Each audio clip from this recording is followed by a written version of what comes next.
Bonjour, 28 septembre 2017. D'abord, en préambule, une précision. Je dis de temps en temps dans certaines vidéos que je suis un soutien du Front National. Donc j'étais un soutien du Front National Philippot. À partir du moment où Philippot n'est plus au Front National, je ne soutiens plus ce parti. Donc là, je vais vous faire une vidéo sur Mélenchon, la décrédibilisation de Mélenchon, dont on n'a pas beaucoup parlé. Là, il me semble que Mélenchon vient de se décrédibiliser. Ça change encore une fois totalement la situation politique en France. Donc Mélenchon manifeste avec Hamon contre les mesures de régression sociale demandées par l'Union européenne.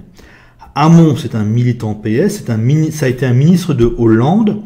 Il l'a soutenu malgré tout le bruit qu'il a fait avec les frondeurs, les faux frondeurs.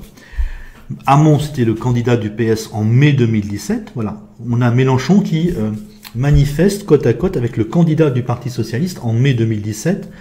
Alors quand on pense à tout ce que le Parti Socialiste a fait de 2012 à 2017, je pense que Mélenchon s'est totalement décrédibilisé. Hamon est un partisan de l'Union européenne et de l'euro. Donc Mélenchon, à mon avis bien sûr, vient de se trahir. Alors ce qu'il cherche probablement à faire, c'est de rassembler toute la gauche, mais donc y compris des partisans de l'Union européenne et des partisans de l'euro, ce qui fait que son discours de transformation sociale, de lutte contre la pauvreté et le chômage, n'est plus crédible. Il confirme qu'il ne représente rien de sérieux. Alors bizarrement, on a un effondrement en même temps du Front National de Philippot, là qui disparaît, et de France Insoumise, qui à mon avis n'est plus du tout crédible. Bon, si vous êtes un sympathisant de France Insoumise, vous pouvez argumenter poliment. Je laisserai votre argumentaire, bien sûr, sauf s'il est bourré de fautes. Et si je pense que votre argumentaire est visiblement délirant, si je peux le contredire concrètement, je vais le laisser quelques jours, je mettrai un petit mot expliquant pourquoi je le supprime. Ainsi, s'il est visiblement totalement erroné, je le supprimerai au bout de quelques jours. Mais si vous argumentez poliment de façon intéressante, je laisserai vos commentaires. Il sera important, donc voilà, on a France Insoumise qui vient de se décrédibiliser, qui ne représente plus rien de sérieux, c'est Mélenchon, on ne sait, qui n'a pas de parole en fait. On ne sait pas ce qu'il veut vraiment. Et probablement, il veut gesticuler, il veut liquider le Parti Socialiste, il veut être le chef de la gauche, mais je ne crois pas que ce monsieur ait un projet. Donc il sera important de voir aussi la réaction des militants et des électeurs de France Insoumise. Il est assez possible que les militants de France Insoumise étant ce qu'ils sont, ils passent à beaucoup de violence en fait, beaucoup d'agressivité, tandis que les électeurs pourraient bien abandonner France Insoumise en assez grand nombre. Donc, pour 2022, pour les présidentielles de 2022, les deux formations politiques de travailleurs issues des élections de 2017, Front National et France Insoumise, sont mortes. C'est terminé. L'une, FN Philippot, a disparu. L'autre, France Insoumise, n'est plus crédible, n'est visiblement plus crédible. On n'a plus besoin d'essayer de comprendre, de chercher pendant des heures à vérifier. Non, là, le comportement de Mélenchon est incohérent, et cette incohérence va trop loin. Il est assez possible qu'en 2022, présidentielle, on n'ait rien d'autre que la droite de vieux, la droite classique, et le camp des cadres, donc pour le moment c'est Macron, le camp Macron, très majoritaire aux élections, avec Dupont-Aignan à 5% aujourd'hui en 2017.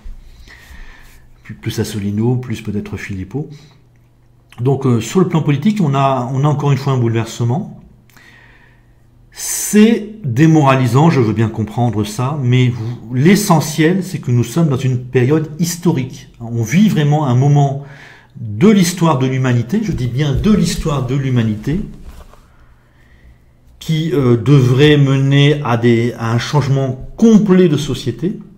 Alors, l'essentiel, c'est quoi? C'est l'écrasement ou pas des sans diplôme et des peu diplômés par les plus diplômés. C'est ça le moment historique que nous vivons, et ça peut prendre 30, 50, 70 ans même de tensions de plus en plus fortes, d'instauration d'une dictature, d'une guerre civile, d'une dictature abominable, d'une révolte qui réussit, d'une révolte qui échoue. On en a maintenant pour un temps long, des dizaines d'années, et nous sortirons de ce temps long soit avec des sans diplômes et des peu diplômés qui seront ouvertement des sous-hommes, ouvertement méprisés, ou qui réussiront à s'imposer comme égaux aux plus diplômés. Et donc, c'est donc 20, 40, 60, peut-être 80 ans hein, d'un moment historique, d'une période historique, où l'on décide que les moins diplômés sont des sous-hommes ou pas. C'est ça l'essentiel. Les petites tribulations politiques n'ont au fond pas énormément d'importance. Alors il est très possible, bien évidemment, que les sans diplômes et les peu diplômés se laissent écraser sans rien dire. Donc on y arrivera assez rapidement, suppression du SMIC, suppression de la sécurité sociale, société beaucoup plus brutale, bien sûr, et on va y arriver simplement sans gesticulation, sans tension forte, mais on va y arriver de cette façon-là. Donc comprenez bien, on est dans quelque chose de fondamental. Est-ce que les sans diplômes et les peu diplômés sont des êtres humains ou pas? Ou est-ce que ce sont des sous-hommes?